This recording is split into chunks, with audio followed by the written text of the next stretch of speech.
আসন্ন ত্রয়োদশ জাতীয় সংসদ নির্বাচনে ধানের শীষ প্রতীককে লড়ার জন্য বগুড়া ৬ আসনে প্রাথমিকভাবে মনোনয়ন পেয়েছেন বিএনপির ভারপ্রাপ্ত চেয়ারম্যান তারেক রহমান। সোমবার সন্ধ্যা ৫:৩০টার দিকে রাজধানীর গুলশানে অবস্থিত বিএনপি চেয়ারপারসনের রাজনৈতিক কার্যালয়ে সংবাদ সম্মেলনের মাধ্যমে দলীয় প্রার্থীদের নাম ঘোষণা শুরু করেন দলটির মহাসচিব মির্জা ফখরুল ইসলাম আলমগীর। তিনি জানান, আগামী নির্বাচনে দলের চেয়ারপারসন বেগম খালেদা জিয়া ৩টি আসনে অংশ নেবেন। এগুলো হলো ফেনী ১, বগুড়া ৭ এবং দিনাজপুর ৩।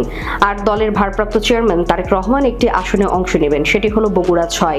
ফেনী ১, দিনাজপুর ৩ ও বগুড়া ৭ আসন থেকে লড়বেন খালেদা জিয়া। এছাড়া ঠাকুরগাঁও ১ আসনে মির্জা ফখরুল ইসলাম আলমগীর এবং ঢাকা ১৪ আসন থেকে প্রাথমিকভাবে মনোনয়ন পেয়েছেন মায়ের ডাকের সঞ্জিদা তুলি।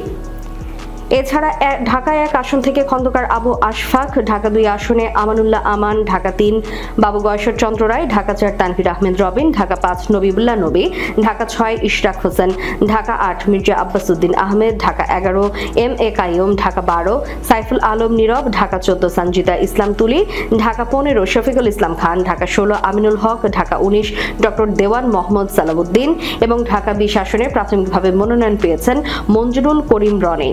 এর আগে দলের ভারপ্রাপ্ত চেয়ারম্যান তারেক রহমানের নেতৃত্বে স্থায়ী কমিটির বৈঠক হয়। সেখানে দলীয় প্রার্থীদের নামের প্রাথমিক তালিকা চূড়ান্ত করা হয়।